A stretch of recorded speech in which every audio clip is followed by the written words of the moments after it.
South Africa? Yeah. I've got a spell on here. This one? Yeah? Yeah. Thank you.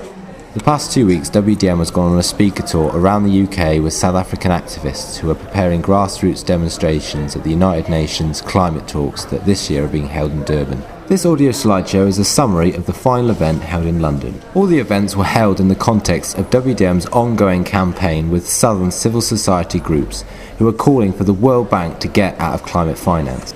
Climate finance is the money that rich countries have allocated as a climate compensation fund to poorer nations. However, the UK is providing most of its finance through the discredited World Bank, sidelining the United Nations process, something which Southern campaigners are up in arms about. Hi everyone, sorry about the delay. Welcome to our final Climate Justice Speaker Tour event. My name is Sarah and I work at the World Bank. So we're very privileged to have some amazing speakers with us here today. We've got Bongani Mthembu from South Africa, Liddy Nakpil from the Philippines and Maria Abidawali from Capacity Global. First up, Bongani Mthembu from South Africa, who spoke about the $3.75 billion World Bank loan that is being used to build the new giant Eskom coal-fired power station. But he asked, who is this energy actually even for? Producing energy, and this energy is not for the people of South Africa. Anglo-American uses 44% of our electricity. Of a serious alarm is the reality that BHP Billiton uses up to 11% of the electricity that is produced by Eskom, and all the profits are exported offshore and the pollution is still left behind. 10 million people do not have access to electricity, and 4 million homes do not cook with electricity, and more than 2 million homes still rely on candles. So we tend to ask ourselves, energy for whom? Our electricity price will increase by 137% because our government is actually finding it difficult to pay for the World Bank loan. People have to choose between three things. It's either they pay for education, or they pay for food, or they pay for electricity. So that means that people are actually, some of them losing their land due to these coal power stations they're expanding, and some of these people are actually suffering because climate change is happening. Floods are actually washing their crops, destroying their homes, taking their lives due to climate change. The World Bank is sowing the seed of destruction. It's simple as that. They are not helping anyone. They are not helping South Africa. They are not helping Africa. They are not helping anyone. But they're just sowing the seed of destruction by these loans. I think it would be stupid to say that climate change is only an environmental issue. Maria Abidawali from Capacity Global. Environmental inequality, environmental justice is very much a human rights debate. And I think it's really important that when people's eyes close and when they kind of talk to us as if we're all Greens and we don't understand the social issue, it's actually quite important to meet people where they are and bring in the human story and the human element. Environmental justice is actually about disproportional impact. It's about the impact of the lack of a fair share of environmental rights and environmental bads. It's about the poor in any country, north or south, actually being the canaries in the coal mines, the first ones to test, to risk climate change, the first ones to be ill, the first ones to die, the first ones to lose their homes, the first ones to have to move.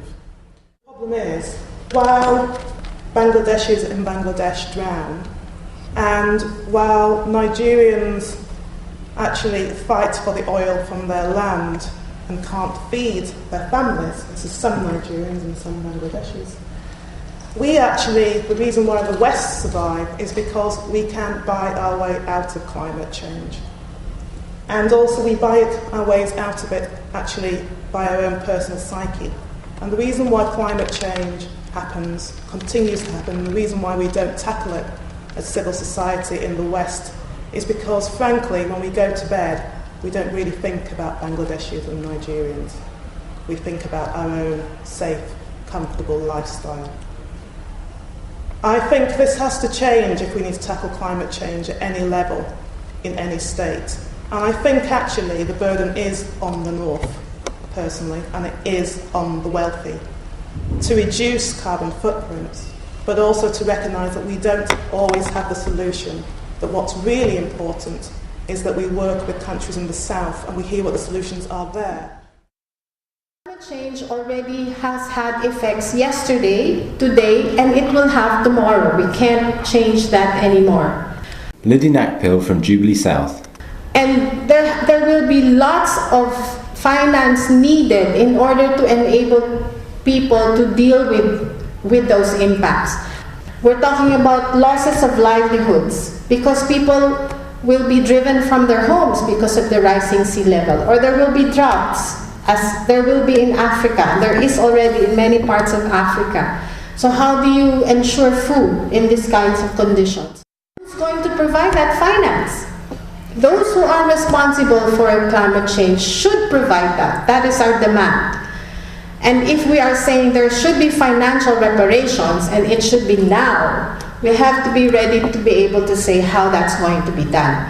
So one of the demands we've had for a number of years is for a global climate fund to be set up, because we don't want northern countries or rich industrialized countries to go on choosing who they're going to give finance to and how much they're going to give finance to, or else they'll only give it to their friends and their allies. And why should the World Bank not be facilitating the dispersal of these climate funds? I think many of you in the room are familiar with the World Bank, how it operates. It's supposed to be a development bank. It has supported many projects in the South and policies in the South through lending. So they don't give grants, they give loans. And many of these projects and policies have not helped the South, rather it just helped the Southern elites or multinational corporations in the South. And why do they also like the World Bank? Because the World Bank has a governance structure that is like a corporation. The strength of your vote depends on the money that you have in the bank.